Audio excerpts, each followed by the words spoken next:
coowal Petro-Tim ji day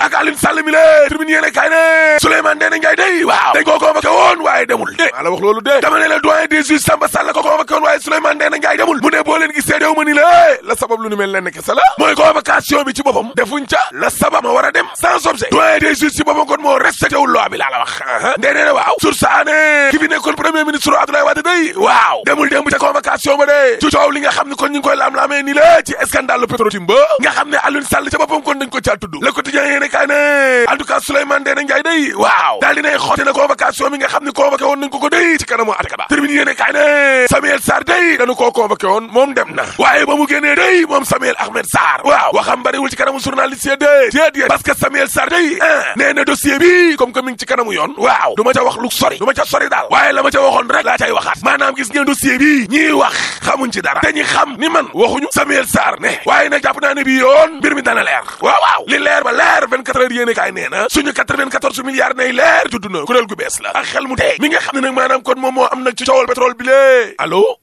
ce n'est pas Aliou Sall du moom commissaire Boubacar Sadio day waaw nee na gis nga Aliou Sall mi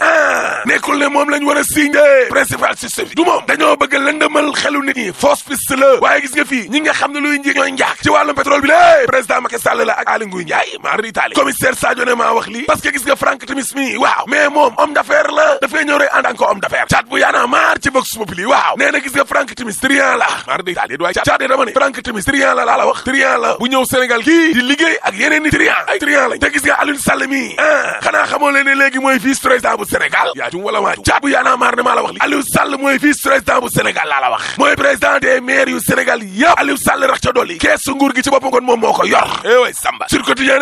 pétrole bi nag nees koy jëfandikoo ak wàllum togg gaag yoo exploitation pétrolière ba ak gaz bi waaw président Macky Sall day daal dinay woo armée bi lée ñu daal di jóg yëngu rek maa la ko wax le quotidien yéene kaay ne non Macky Sall kay daa kattanal kon force de défense yi lée ak de sécurité waa armée ba sur quotidien ne Macky Sall kay daa bëggul benn jafe-jafe laa la wax catastrophe yi nga xam ne kon ñoom la pétrole di indi ci réew Macky Sall bëggu ko waaye Macky Sall tamit li mu bëggul daal mooy ni ay ñooñam di doxalee waaw parce que ñi nga xam ne ñoom ñoo bokk ci président Macky Sall daal bu ñu demee ci télé ak rajo yi waaw dañ leen di bëgg a rey di leen caxat-caxatee mal mëne leen looloo tax ba président Macky Sall day bëgg a jaay ay réalisation waaw tax na nag léegi ab directeur général bu ne ak ministre bu ne weer wu dee wu ne nañ ko indil ab téere benn document waaw cay APR moom day APR kay ma ngi koy tojee enquête yéene kaay ne Mimi Touré la ak conseil économique social et environnemental Mimi Touré daal temps yii mooy bañ de Mimi ci kaw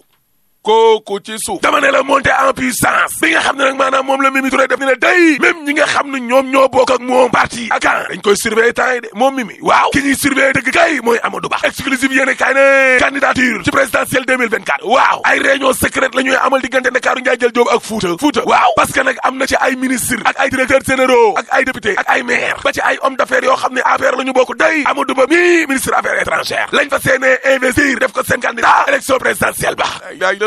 tey Fouta beneen doomu Fouta day les ko yéene kaay nee na dellu siwaat na de Aïssata Tall Sall fal nañ ko nag envoyé spécial exclusive yéene kaay ne Mimi Touré ca conseil économique Aminata Mbengue Ndiaye ca haut conseil ba Aïssata Tall Sall ca palais ba non Macky ne ko bëgg jigéen ñi la dëgg la le quotidien yéene kaay ne coowal Karim Wade mi lée ak Khalifa Sall waaw comité des droits de l'homme ba nekk te Nations Unies day bàyyiwul Sénégal ba léegi de déedéet ñu ngi taañaañal nguuru Sénégal gi rek ndaxte nag candidature Karim Wade ak Khalifa Sall mi nga xam ne kon nañ leen a niilal ni lée tubaab bi jàpp nañ ne du yoon de Sénégal nag tey ci lay tontu laa la wax l'observateur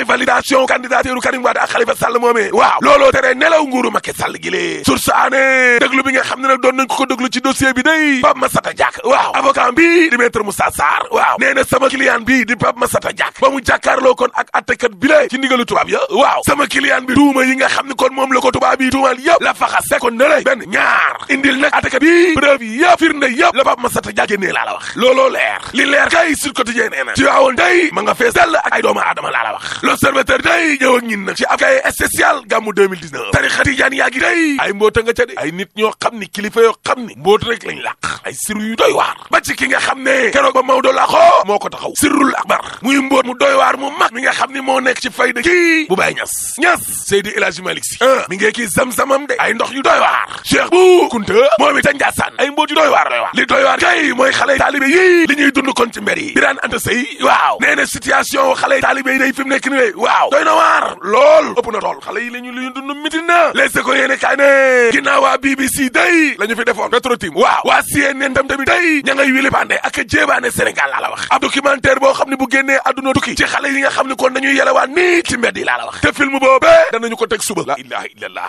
maa la ko wax chaîne américaine bi kay li mu wone ci xale yii ñaaw na lu choquant waa CNN ne xale yu baree bari day fa ñuy mujjee ñoom xale yelewaan nii ci torox tàngee coono loo xam ne maa di taali amuñu lekk buñ feebaree duñ faju fu ñu tëdd sax amuñu ko pour nelaw dëgg la li xale yi di dund day miti na lool waaye ñoom tubaab yi tamit day am nañu lu gën a garaaw fuuf te duñ ko mës a wane ci seen télévision yi mukk waaye Afrique nag mooy loolu boo paree ma ne la tëjal